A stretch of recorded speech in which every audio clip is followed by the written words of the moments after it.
Hello everyone, I'm Bloodbow.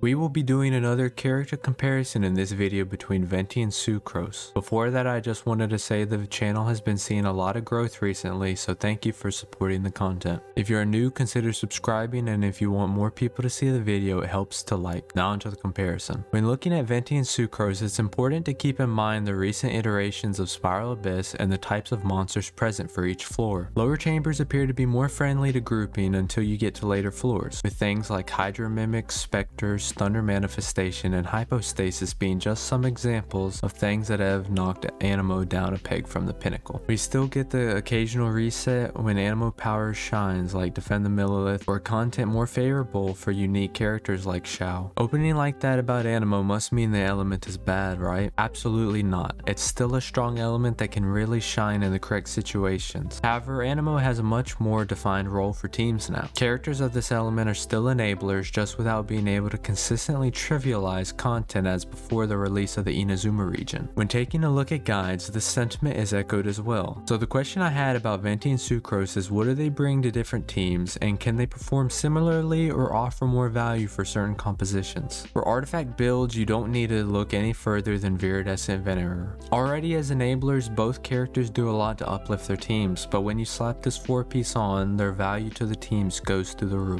The 60% increase to Swirl damage makes their own output more significant, while at the same time making the team's main carry's damage potential increased via the 40% decrease in elemental resistance. This is pretty important since from what I understand, all enemies in the game have varying degrees of elemental resistance. If you can reduce the res enough, you'll amplify the damage the enemy takes. More damage equals faster clears.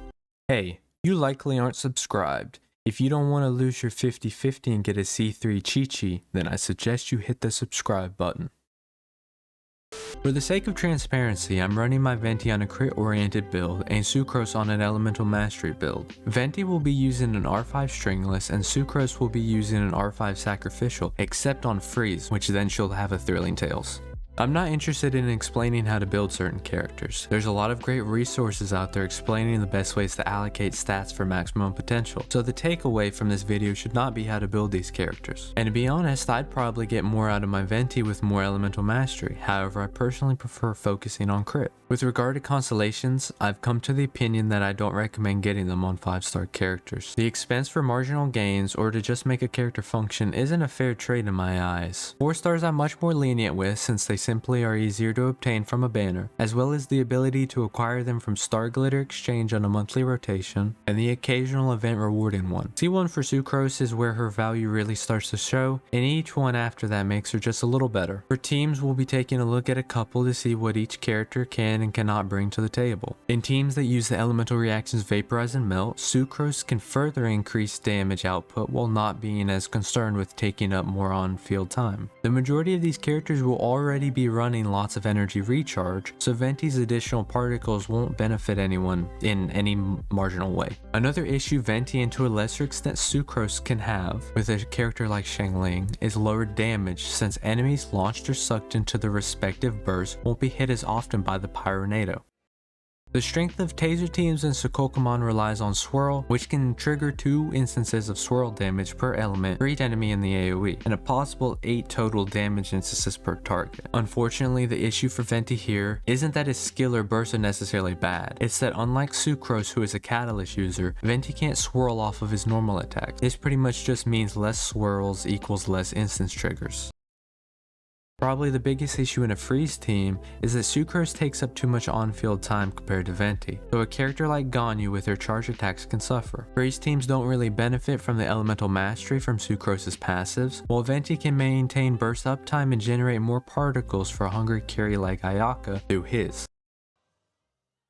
When it comes to kits, Sucrose feels more difficult to play than Venti's. I haven't had the ability to mess around with her and her teams that used her previously. This difficulty is likely due to that unfamiliarity, as well as a lack of understanding of transformative reactions and internal cooldowns of elemental application, as well as double swirl. The only thing hard about Venti is that now you have to put more thought into your burst setup and then playing around it for the best results. In conclusion, Sucrose and Venti's surface level are very similar, as Anemo enablers utilizing VV set. When you look at them a bit more critically, they are a lot different. I think I'd have to say Sucrose is a slightly more valuable character as of right now, being able to slot in a national if you're not running an overload version or like Kazuha. She's an important component for making taser teams work. While not the strongest in freeze team, she can slot in for it for the VV. Venti remains super strong for freeze, performs similarly for national as Sucrose does for freeze, and I'd say without Barber or Kokomi, taser has almost no room for error with the lack of heals. Saying that does not diminish what Venti can do for you.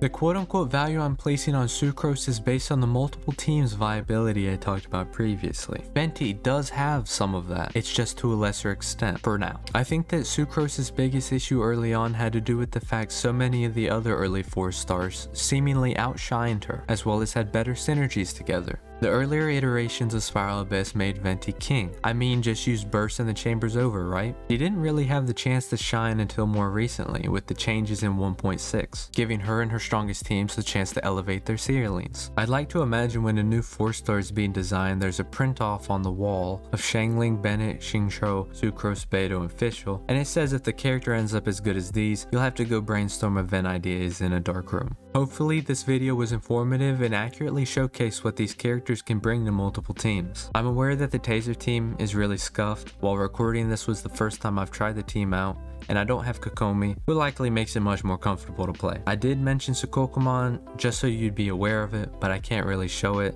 And even if I did have the proper components, I don't think I'd be able to show it in the way it deserves. The rotation seems really important to get the absolute maximum damage output out.